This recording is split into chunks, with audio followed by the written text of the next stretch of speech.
दीपा और अनीता दोनों ही देवरानी और जिठानी थी। दीपा नौकरी करती थी और अनीता घर संभालती थी। उनका परिवार बहुत बड़ा था, सास ससुर और उन दोनों के बच्चे, कुल मिलाकर घर में 10 लोग थे। और आज कई सालों बाद उनकी बुआ सास अपने भाई के पास रहने आई थी। सुबह उठते ही बुआजी ने देखा दीपा जल्दी जल्दी अपने काम निपटा रही थी। अनीता ने सबका नाश्ता बना दिया, जिस नाश्ते को दीपा ने सबको परोस दिया। इसके बाद दीपा ने खुद अपना टिफ़िन पैक किया और जॉब पर चली गई। अनीता ने फिर दोपहर का खाना बनाया और थोड़ी देर बैठ गई अपनी सास और बुआ सास के पास। बुआ सास से रहा नहीं गया और अनीता से बोली कि छोटी बहू, तेरी जेठानी दीपा तुझ पर बड़ा हुक्म चलाती है। सुबह से देख रही हूँ रसोई घर में तू ही लगी हुई है और वो महारानी दिखावा करने के लिए सबको नाश्ता परोस रही थी, जैसे उसी ने बनाया हो। यह सुनते ही अनीता ने अपनी बुआ सास की तरफ देखा और बड़े प्यार से कहा, नहीं ऐसी बात नहीं है बुआ जी, दीपा बहुत अच्छी है। बुआ बोली, तू बहुत भोली है अनीता, पर मैं सब समझती हूँ, इतनी बूढ़ी मैं ऐसे ही नहीं हुई।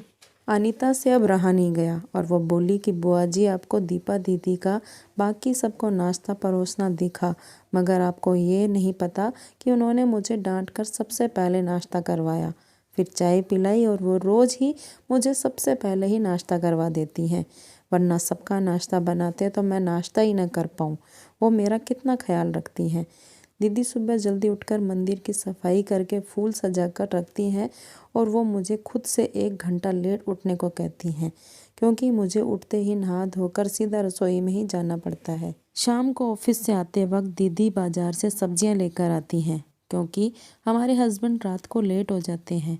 और दीपा दीदी ने सासू माँ को बाजार जाने के लिए मना किया है, क्योंकि माँ जी अब 60 साल के ऊपर हो चुकी हैं, कहीं बाजार जाते समय उन्हें तकलीफ़ ना हो जाए।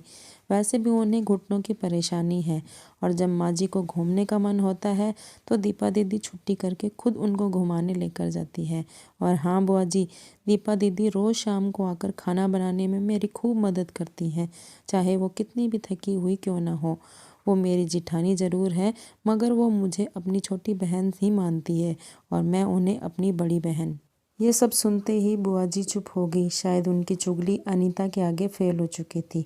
शाम को दीपा सब्जी की थैली अनीता को लाकर पकड़ाते हुए बोली कि अनीता, सब्जियों के साथ वाले थैले में तुम्हारी फेवरेट लेखक की किताब भी लाई हूँ।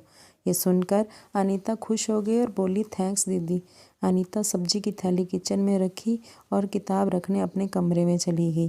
तभी बुआ जी ने दीपा को आवाज़ दी, बड़ी बहू ज़रा यहाँ आना। दीपा बोली, जी बुआ जी। तभी बुआ बोलती है कि तुम इतनी मेहनत करके कमाती हो और ऐसे ही फालतू किताबें खरीद कर पैसों की बर्बादी कर रही हो, वो भी अपनी देवरानी के लिए। वो तो वैसे भी घर में करती ही क्या है, तुम दिन भर मेहनत करती हो और वो घर पर आराम करती है। इस बात पर दीपा मुस्कुराई और बोली, क्या बुआ जी आराम, और अनीता, उसे तो कह कह कर आराम करवाना पड़ता है।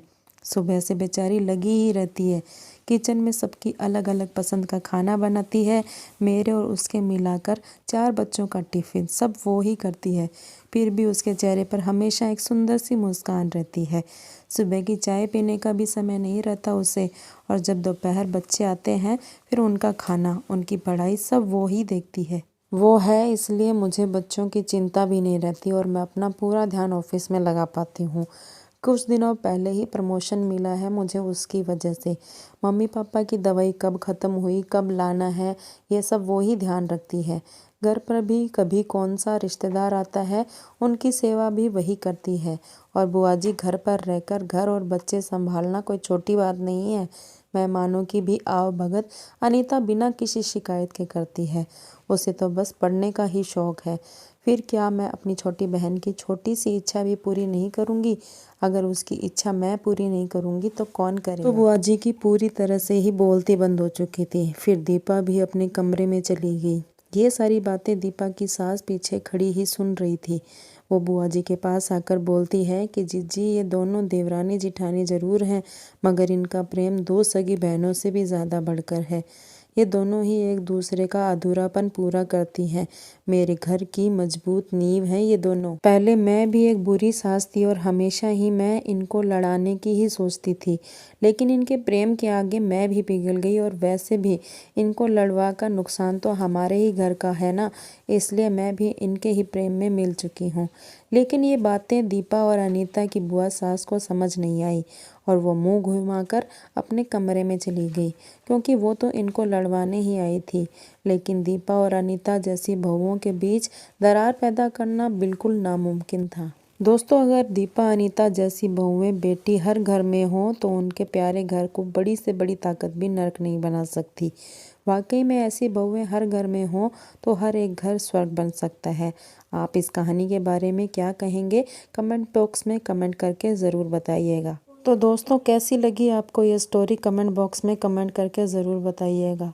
और ऐसी ही और स्टोरी के लिए आप हमारे चैनल को सब्सक्राइब करें और पास ही के बेल आइकन को प्रेस करना ना भूलें, ताकि मेरी आने वाली वीडियो की नोटिफिकेशन आपके पास सबसे पहले पहुंचे।